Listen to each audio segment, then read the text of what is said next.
Hello friends, today we will start module 2nd of the chapter Diversity in India of class 6 Civics. In this module, we will read about the second example Kerala. I hope you remember that in our previous module, we read about Ladakh, where we studied that how the history and geographical location of Ladakh has influenced its culture and lifestyle, so that we can compare both the regions.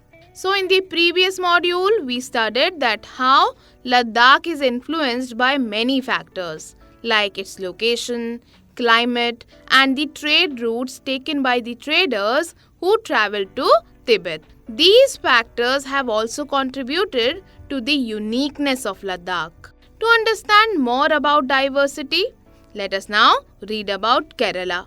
So Kerala is located in the southwestern part of India. It is surrounded by sea on one side and hills on the other side. The large variety of spices grown in Kerala like pepper, cloves and cardamom has made it an attractive spot of trading. The earliest traders who reached Kerala are said to be the Arabs and the Jews. Also, Christianity in India was introduced by St. Thomas. So, among the Arab traders who came to Kerala, Ibn Battuta had described the life of the Muslims in his travelogues. He had described that how the Muslims were a respected community. Apart from Arabs, Portuguese also came to India through sea routes. From various parts of the world, people of different religions came to Kerala. Thus, a number of religions like Judaism, Islam, Christianity, Hinduism and Buddhism are followed in Kerala.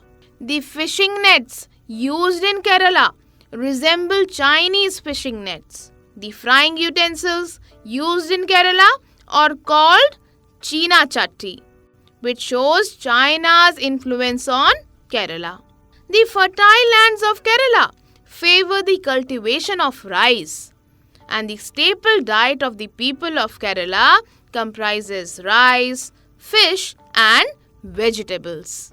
So friends, after reading about Kerala and Ladakh, after knowing about both the regions, it can be seen that these two places differ greatly from each other.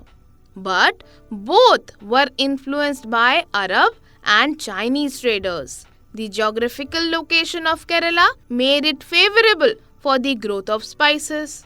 The unique location of Ladakh and its goats, which supply pashmina wool, have made it a major center of attraction for traders. Thus, it can be said that the history and geography of any place play a major role in influencing the culture of that place.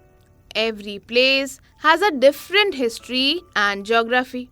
This history and geography help in the formation of different cultures, as a result of which diversity is created.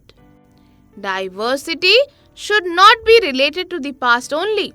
It should also be seen as a part of our present life and the places we go to, the places we work at, the different people living in our neighborhood, and how people from different communities influence diversity. Therefore, we can say that all these factors contribute to the cultural diversity of a region. So shall we revise it once again? So Ladakh and Kerala both are extreme locations, right? And historical and geographical factors influence the diversity of a region. Both Ladakh and Kerala are influenced by Chinese and Arab traders. History and geography are often tied in cultural life of a region. The influence of diverse cultures is not merely a thing of past. Our present lives are all about moving from place to place for work, and with each movement our cultural traditions and way of life slowly become a part of the new place we are in. And we can say that diversity is influenced by the present lives, communities living in our neighborhoods, and things we do together.